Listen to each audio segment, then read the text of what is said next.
about Saul? What did he think about people who followed Jesus? That's right, he didn't like them. He thought they were lying, and he tried to get them in trouble. What happened to Saul on the way to Damascus? Remembering, a blinding light took away his eyesight, and Jesus talked to him. And then our story from last week, who helped Saul see again? That's right, it was Ananias. You've been listening very carefully to the adventures of Saul. Today we are going to learn about how Saul's friends helped him. Okay, I'm going to stop whispering because I'm going to get out our big book. You won't be able to hear me if I still whisper with a big book in front of my face. But let's learn about our story today. So we are going to page 6, which is a review from the end of our story last week, but it's important for the next part. So let's see, there is page 6. So Saul got up and was baptized after Ananias helped heal his eyes. He wanted to show everyone that he believed in Jesus. Instead of arresting the Christians in Damascus, Saul became friends with them. In fact, Saul began telling everyone in Damascus about Jesus. He even preached in the synagogue, which is sort of like church. He was such a good preacher that no one could argue with him. Everyone who heard Saul was amazed.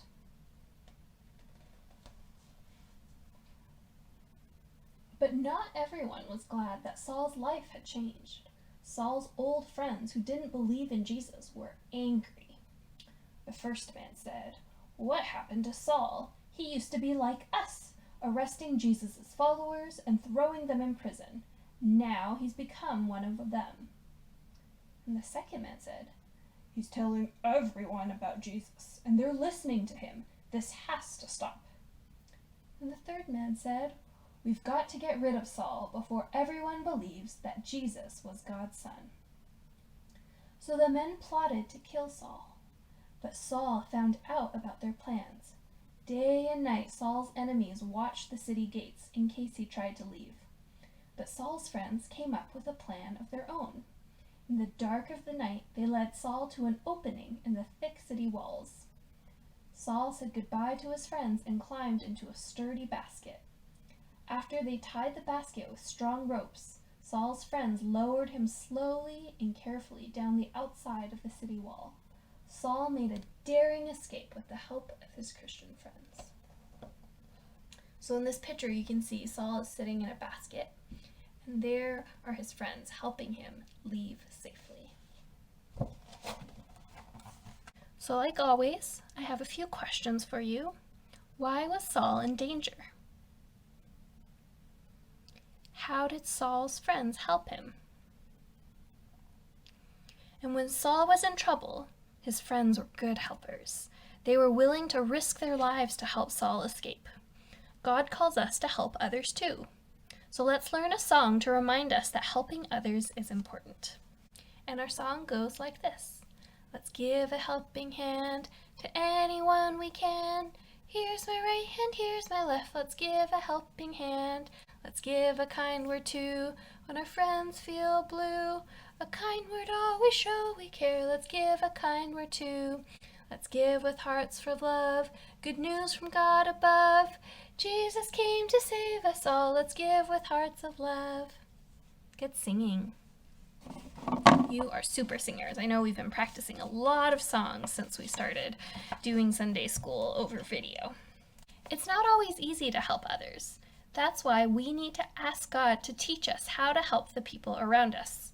So I am going to teach you 3 signs from sign language, and they can be reminders when you're praying to ask God to show us how to help the people around us.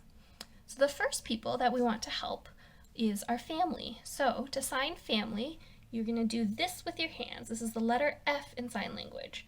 So you have these 3 fingers pointing up, and these 2 pinching together with both hands. You're going to make a circle. This is family in sign language. The next group of people that I think we want to help is our friends. So to sign friends, you take your pointer fingers, make little hooks, and go like this. This is friend. So friends. And lastly, we want to help our teachers. So I know you have teachers at church, at Sunday school, but you also have teachers at school who are probably working very hard to make sure that you are still learning at home. So we want to pray about helping our teachers too. So teacher is signed like this. You're going to take things out of your head. It's like taking knowledge out of your head and make a little person with your hands. So take out and like this. Teacher. So let's pray for our family. Let's pray for our friends. And let's pray for our teachers. And we want to remember that we can help them.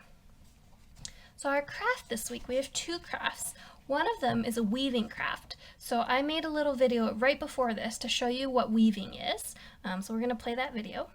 So for the craft today, we are going to be weaving. For weaving, you need paper. So you can use colorful construction paper like I have. You can take white paper and color on it, or you can cut up old magazines, whatever you have. You need long strips like this that go all the way up the page. Doesn't matter how wide these are. Mine are about 1 inch wide, and you just need lots of them. I think I have 8 or 9 of each color. And so for weaving, you just have to remember one thing. It's over, under. So I am going to set out my first color like this. Then I'm going to take my second color, and so it goes over this first one, and so it goes underneath the second blue. We're going to go like that, over this third one, underneath this next one, and over, just like that. And then when we start the next row, since this one is over, we want to do this one under. So go under, over, under, sliding around, and that's okay, you can fix it. And over this next one. It's a little tricky, but if you have a family member to help you, or you just take your time, you'll get there. And under, so like that. Let me check that looks correct. And you just keep going.